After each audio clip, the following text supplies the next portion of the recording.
secure route out for those who wanted to leave. Families of Israeli hostages held in Gaza continue their march from Tel Aviv to Jerusalem. They want to put pressure on the Israeli government to secure their release. Thousands of people are participating. It will end today in a protest outside the residence of Prime Minister Benjamin Netanyahu. Super heavy booster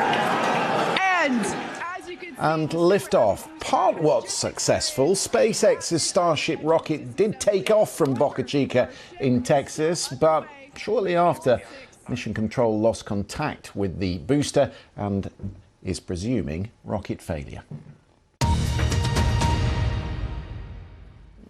Let's get more on that. SpaceX launched its massive Starship rocket this morning, but as I say, it lost contact after just 8 minutes. The top of the rocket did successfully separate from the booster, which was pretty exciting, but contact was lost then with the main rocket. Elon Musk's company still hailed it as a success. The rocket flew further than the failed first attempt in April, so some progress. And it all seemed to be going rather well until this happened. Super heavy booster, and as you can see, the super heavy booster has just experienced a rapid unscheduled disassembly. However, our ship is still underway with all 6 power and telemetry nominal. And let's get some more on it, shall we, with Emma Gatti. She is editor of Spacewatch Global. Emma, if you'll pardon the pun, I found it all very uplifting. Amid all the news that's going on around the world at the moment, I do like a rocket launch, but there was a part where I thought this is going to work, and then it just all seemed to unravel pretty quickly. Yes, everybody loves a good rocket launch. We did have 8 minutes of glory, and then after that we had a disappointed news because we lost contact. But I think you have to put it in perspective. This launch lasted 8 minutes instead of the first one in April, which was only 4 minutes. So I think in the end, we can call it a success. Yeah. Jonathan Amos, our science correspondent, was telling me earlier that they like to test early. They don't care so much if it goes wrong, so long as they learn lessons from it. What do you think they'll have learned from this launch? Well, this is correct, because the approach of SpaceX is a Starship development program, so they kind of follow this iterative and incremental approach. So destruction is part of the game.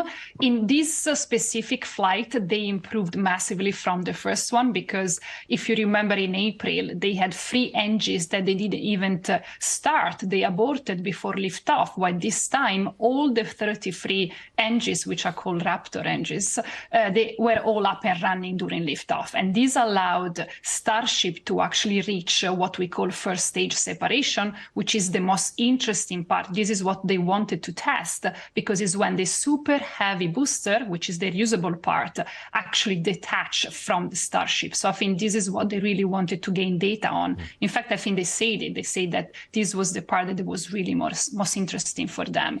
And after that, Starship just carried on. And it made first stage separation. They also tested something that they call hot staging. This was the first time they tested it, and is a method for separating the Starship spacecraft and the super heavy rocket after the liftoff, when the super heavy is still burning. So it's still finishing most of its fuel and is ready to break away. Scale is the two most important. Yes, I mean, scale is the important thing here. This is a much bigger rocket than the Falcon project that they run to the space station. What is it intended to do?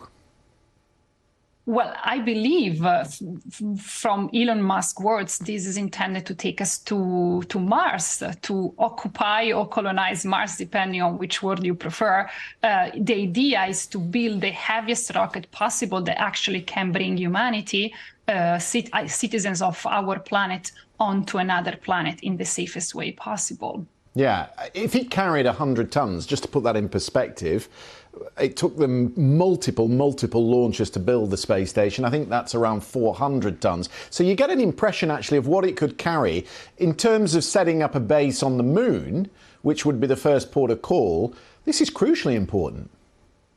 Absolutely. It is crucially important because one of the biggest troubles in space is actually bringing stuff outside of our atmosphere. So we need to make it as efficient as possible. And this is also part of the idea of Starship being a huge cargo able to bring as much material, payloads, scientific equipment, humans, as many as possible in one go. So to kind of cut on the prices of multiple launches. He is the wealthiest. Of the strategy. I mean, Mr. Musk is the wealthiest man in the world, depending on which day it is. But how much does this all cost? And is he the only one bankrolling it, or are they so impressed with the whole program that there are multiple investors now coming in? No, absolutely. It's not the only one. It's backed up by the government. It's backed up by NASA. It's backed up by US government, and it's backed up by venture capital investors. So it's not the only one investing in this. He's the one that bet on it the most 20 years ago, but at the moment it's been so successful that he's definitely not the only one. But I think the most interesting question now is to understanding how many attempts, how many failures they can have before actually starting to have some, let's call it, financial troubles. Well, they've still got 2 or 3 rockets to go, which are largely towards the end of production. So we will see when they decide to go again. Emma Gatti, lovely to talk to you. Thank you. Thank you very much.